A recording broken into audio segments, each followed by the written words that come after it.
Today there was a protest on Wall Street conducted by a group who calls themselves Occupy Wall Street, and really what this group is just a bunch of stupid kids who don't know how the real world works and just want to be angry and protest rich people because it's the cool thing to do now.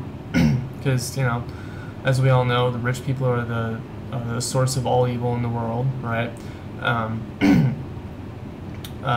So, you know, they just want to be angry at people who have more money than them. Anyway, I've been trying to ignore this because it's really just an attention grab. They just want to direct the media's attention away from the fact that Obama does not have a 100% chance of winning the re-election. Like, he actually has. I personally don't really know who I like much yet in the GOP race right now, but he actually does have some people giving him a run for his money. But they just want to direct the media's attention away from that, and I've been trying to ignore them, but it's kind of hard to do that. So I decided today to give them the benefit of the doubt, and actually look at their demands or their proposals, whatever you want to call them, and see exactly what they want. And you know, maybe just, you know, I went into it thinking maybe they're just not a bunch of stupid kids who just want to protest because it's fun to protest. Maybe they actually do have some legitimate stuff that they want done. I was wrong.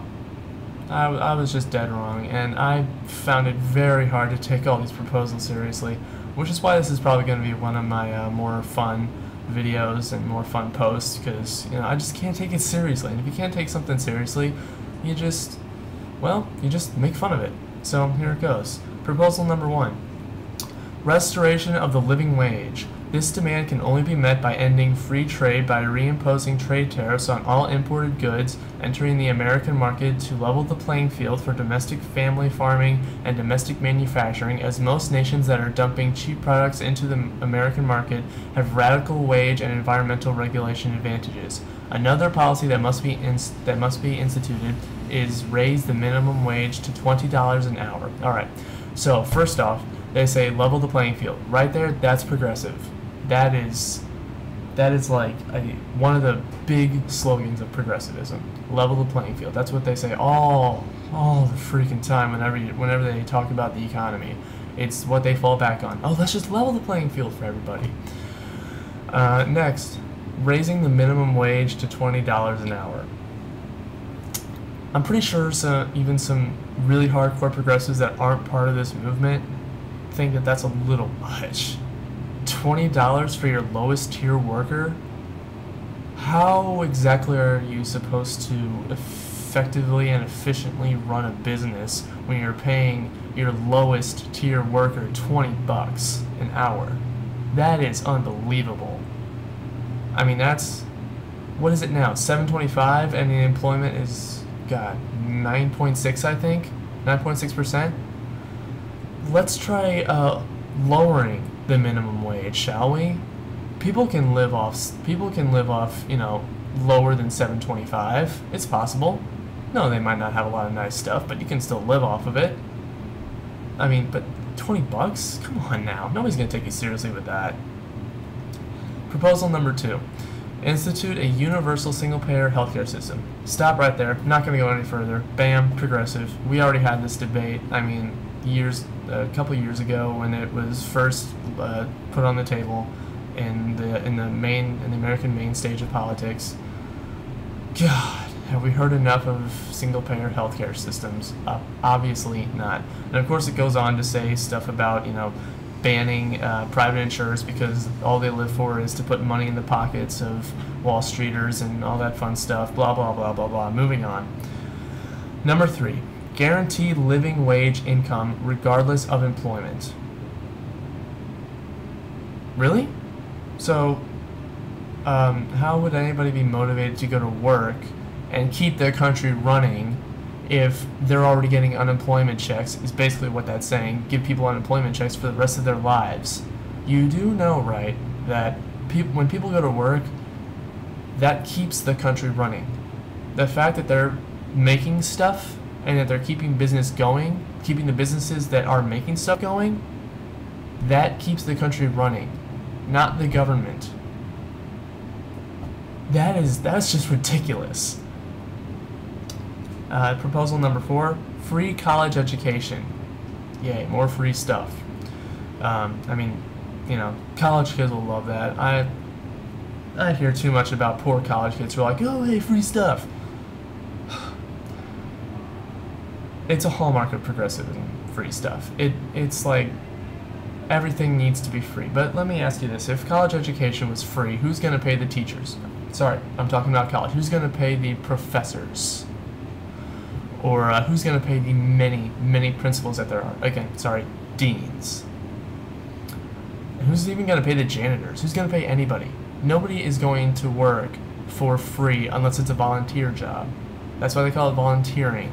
You work for free for usually a good cause. Nobody's going to do that. Yet again, more unemployment. Good job, progressives. Proposal number 5, begin a fast-track process to bring the fossil fuel economy to an end while at the same time bringing the alternative energy economy up to energy demand. Alright, now here, I actually kind of agree with, only if green alternative energy actually worked. If alternative energy was as good as or better than coal or oil, I'm on board, man. Yeah, sure, I know coal and oil is not going to last forever, and I know it takes, what, like millions of years for it to form in the earth, and, you know, we don't have millions of years to live. We've got this generation and, you know, future generations, however long God decides that this earth is going to stay as it is, but, you know, I know coal and oil are not permanent.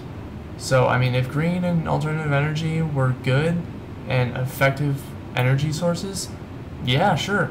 Problem is, they're not. They don't work as good as coal or oil. They're just not as good. Now, if somebody does figure out a way to make green energy and alternative energy as good as coal and oil, I fully support that. Go for it, entrepreneur. Go find out a way to make it better. Go ahead. I'll be on board. Number 6, $1 trillion in infrastructure, water, sewer, rail, roads, and bridges, and electrical grid spending now. Right. I guess you guys haven't looked at the debt clock as of late. So I wonder, do you guys have like $1 trillion just stashed away somewhere? Because we definitely don't have $1 trillion stashed away somewhere.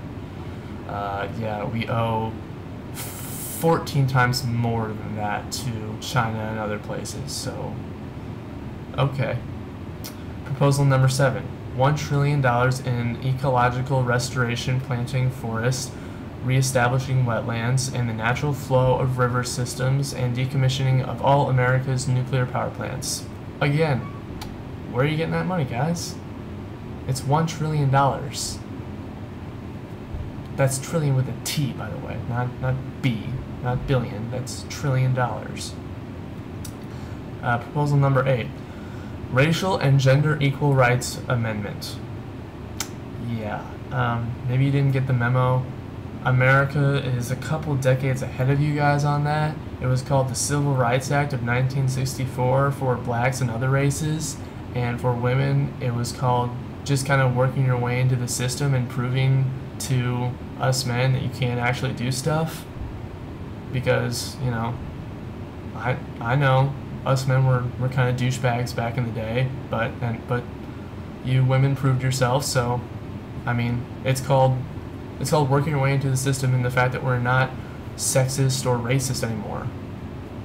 We're a few decades ahead of you on that. Get on the ball, guys. Come on. Proposal number 9, open borders migration. Anyone can travel anywhere to work and live. That sounds a lot like George Soros and his New World Order thing. You should look that up. There's a reason why Glenn Beck calls George Soros Spooky Dude. You should look that up. Number 10, bring American elections up to international standards of a paper ballot precinct counted and recounted in front of an independent and party observers system. sorry, we have computers that do that now, and a system that's worked for a couple centuries called the Electoral College. I know you guys like to say that the Electoral College doesn't work. It does. Proposal number 11. Immediate across-the-board debt forgiveness for all. Debt forgiveness of sovereign debt, commercial loans, home mortgages, home equity loans, credit card debt, student loans, and personal loans now. Yeah, it has an exclamation point there. All debt must be stricken from the books. World Bank loans to all nations, bank-to-bank debt and all bonds and margin call debt in the stock market, including all derivatives or credit default swaps. All $65 trillion of them must all be stricken from the books. And I don't mean debt that is in default, I mean all debt on the entire planet, period. So, yeah, just scrap all the debt, more free stuff. We don't have to make good on our promises like honorable human beings would, no. Making good on our promises, who does that? That's so founding fathers ideals. Jeez, they're old dead people. Proposal number 12. Outlaw all credit reporting agencies. Yay, more anti-businessness. You know, credit reporting agencies are actually good. You want to know why? Because they're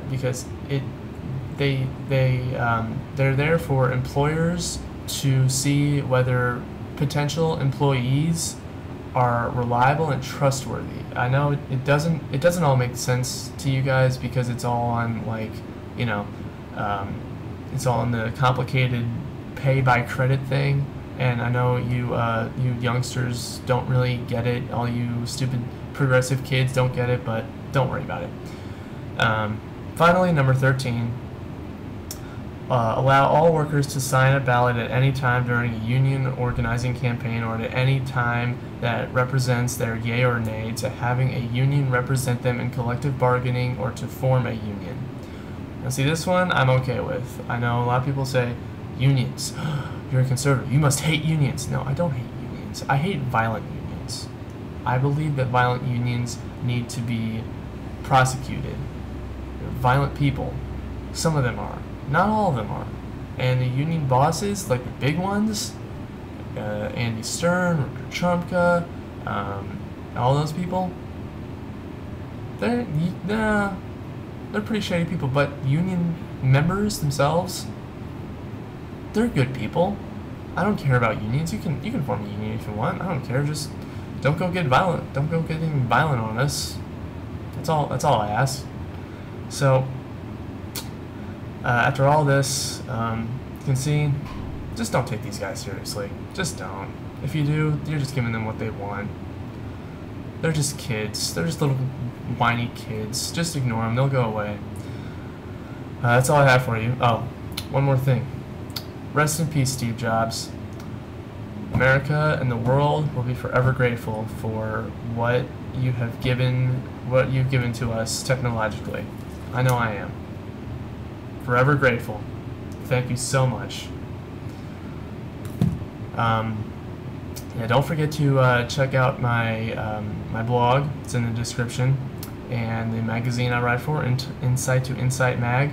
It's also in the description. And that's all I have for you today. So safety and peace, my friends.